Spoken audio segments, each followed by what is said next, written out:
राम राम सभी दोस्तों को। मैं विवेक मलिक एक बार फिर से आपका स्वागत करता हूँ अपने YouTube चैनल पर।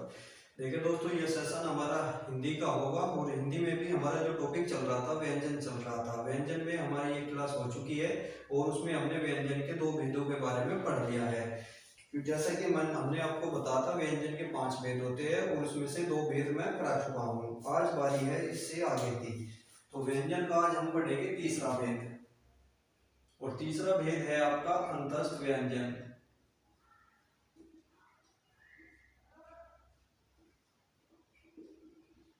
अंतस्थ व्यंजन में क्या होगा? अंतस्थ व्यंजन में वायु पहले आपके फेफड़े की तरफ प्रवाहित होगी, यानी कि श्वास या वायु पहले अंदर की तरफ प्रवाहित होगी। पहले अंदर की तरफ प्रवाहित होगी,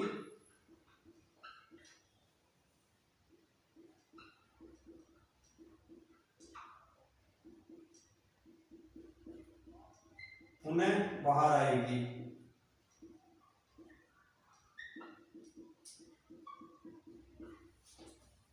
और जो ये वायु है, वायु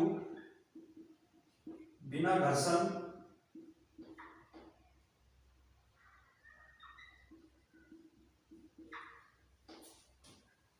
या संघर्ष के साथ बाहर आएगी।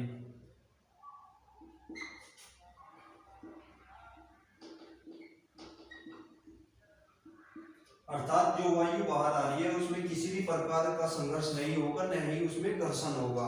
वायु केवल सिंपल तरीके से बाहर आएगी। अंतस्थ व्यंजन की संख्या अगर पूछेगा, अंतस्थ व्यंजन की संख्या आपकी होती है 4 और ये होते हैं य, रे, ल, व। 4 वर्ण आपके अंतस्थ व्यंजन में आते हैं, य, रे, ल, व। अगला जो भेद है आपका चौथा भेद, ये होगा आपका संघर्ष व्यंजन, संघर्षी व्यंजन।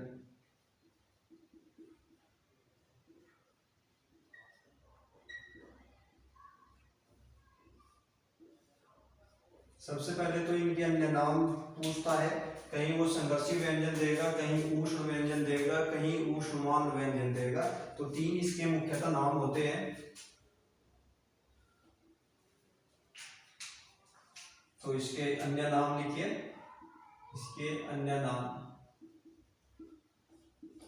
नाम होते हैं आपका, एक तो उष्ण व्यंजन भी सही कहते हैं, उष्ण व्यंजन।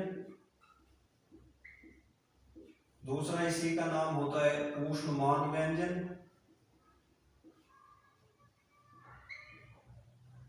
वह संघर्षी व्यंजन इसे कहते हैं। तो होता क्या है संघर्षी व्यंजन? वायु बाहर की उच्चारण करते समय वायु बाहर निकलती है। उच्चारण करते समय वायु बाहर निकलती है,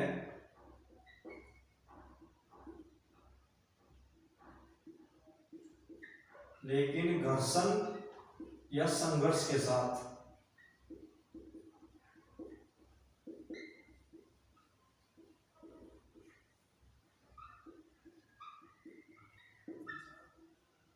अर्थात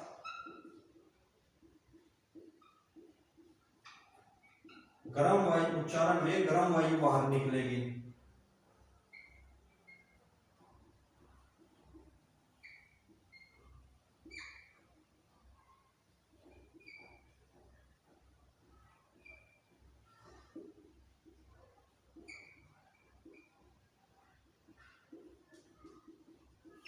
अगर संख्या पूछेगा संघर्षी व्यंजनों की संख्या, तो इनकी संख्या भी होती है 4 और ये होते हैं आपके श, पेट बटा स, बड़ा स और है। ये 4 व्यंजन इसमें आते हैं। तो अंतस्थ व्यंजन क्या होगा और ऊष्म व्यंजन क्या होगा। अंतस्थ और ऊष्म में केवल एक ही सिंपल अंतर है, दोनों में वायु बाहर की तरफ निकलेगी, लेकिन जो अंतस्थ होगा सिंपल वायु होगी, जैसे हम आम बोलचाल में होते हैं। लेकिन जैसे हम संघर्षी व्यंजन की बात करें तो हमारे अंदर संघर्ष होगा या टकराव होगा वायु के साथ, जब झटके के साथ वायु बाहर आएगी या रगड़ के साथ, जिससे क्या होगा गर्म वायु बाहर आएगी। ये भी चार होते हैं और ये भी चार होते हैं, बस केवल अंतर आपका संघर्ष का है। जिसमें संघर्ष होगा संघर्षी व्यंजन, यदि संघर्ष नहीं हो रहा है तो आपका अंतस्थ व्यंजन। वही व्यंजन का अगर पांचवा भेद के बारे में बात करें, पांचवा भेद कहलाता है आपका संयुक्त व्यंजन। संयुक्त व्यंजन, संयुक्त व्यंजन क्या होता है, दो व्यंजनों की संधि से बने शब्द। संयुक्त व्यंजन हम कहते हैं दो व्यंजनों की संधि से बने शब्द। दो व्यंजनों की संधि से बने शब्द, संधि से बने शब्द। इनकी संख्या पूछेगा तो संख्या इनकी 4 या 5, अभी 4 ही लिखे, 5 जो होता है वो संस्कृत का शब्द होता है। तो हिंदी में इनकी संख्या होती है 4, और ये होते हैं आपका क्षत्रिय वाला त्रय, ये त्रय हो गया, ये व्यय हो गया, और ये हो गया श्रीमान वाला श्रय। तो अगर बात करें हम ये किन किन शब्दों से मिलकर बना है, यहां से ये क्वेश्चन करेगा।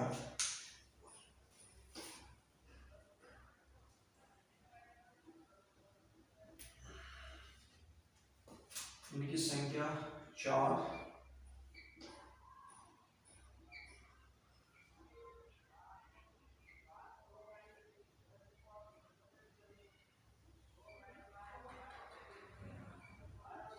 ये मिलकर बनता है आपका आधा कै और पेट का स। ये मिलकर बनता है आपका आधा तय और प्लस रे से। ये मिलकर बनता है आपका जय प्लस अनय से, और ये मिलकर बनता है आपका बड़ा श आधा भी और रे से। तो आपका संयुक्त व्यंजन भी पूरा। संयुक्त व्यंजनों की संख्या होती है आपकी 4, और इनकी संयुक्त व्यंजन वह होते हैं जो आपके दो व्यंजनों की संधि से मिलकर बनते हैं। कौन कौन से दो व्यंजनों की संधि से, तो आप देख लीजिए, यहाँ पर ये लिखे हुए हैं। तो आपका व्यंजन टॉपिक कंप्लीट हो गया, और इसमें जो हमारा कल आगे का जो भाग होगा वो पढ़ेंगे हम उच्चारण स्थान, यानी कि जितने भी हमारे वर्ण होते हैं उनके उच्चारण स्थान हम पढ़ेंगे। हमारे शरीर में 9 उच्चारण स्थान होते हैं, या इस प्रकार क्वेश्चन होगा कि प्रयोग के आधार पर 9, और वैसे हमारे शरीर में कितने उच्चारण स्थान होते हैं 8, लेकिन प्रयोग की दृष्टि से हम 9 का प्रयोग करते हैं। एक उच्चारण स्थान हमारा जो एक्स्ट्रा बढ़ जाता है वो होता है संयुक्त, जिसे हम कहते हैं नासिक। 2 उच्चारण स्थान को मिलाकर बनता है, तो इसे हम कल समझेंगे। तो नोट कर लीजिए। तब तक कोई डाउट है तो आप वीडियो के कमेंट बॉक्स में छोड़ सकते हैं।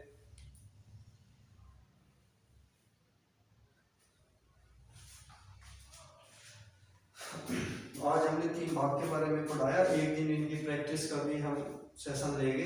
तो जैसे क्वेश्चन यहाँ से बनता है अंतस्थ व्यंजन के बारे में, या इस प्रकार बनेगा वर्गीय व्यंजन कौन सा होता है, इस पर संघर्षी व्यंजन, जैसे हमने यहाँ पर लिखा है संघर्षी व्यंजन, एक व्यंजन हमने कल भी पढ़ा था आपको, इस पर संघर्षी व्यंजन किसे कहते हैं। या इस प्रकार पूछेगा प्रत्येक वर्ग का पहला, तीसरा, पांचवा वर्ण क्या कहलाता है, आपका अल्पवर्ण कहलाता है, और प्रत्येक वर्ग का दूसरा व चौथा महाप्राण। लेकिन अगर क्वेश्चन करेगा प्रत्येक वर्ग का तीसरा, चौथा, पांचवा आपका होता है घोषवर्ण, यानी कि जिनमें आपकी गूंज होती है, और पहला व दूसरा होता है अघोषवर्ण। तो ठीक है, आज का सेशन इतना ही रखते हैं, मिलते हैं फिर कल। तब तक वीडियो को शेयर कीजिए, हमारे चैनल को सब्सक्राइब कीजिए। Thank you. जय हिंद, जय भारत।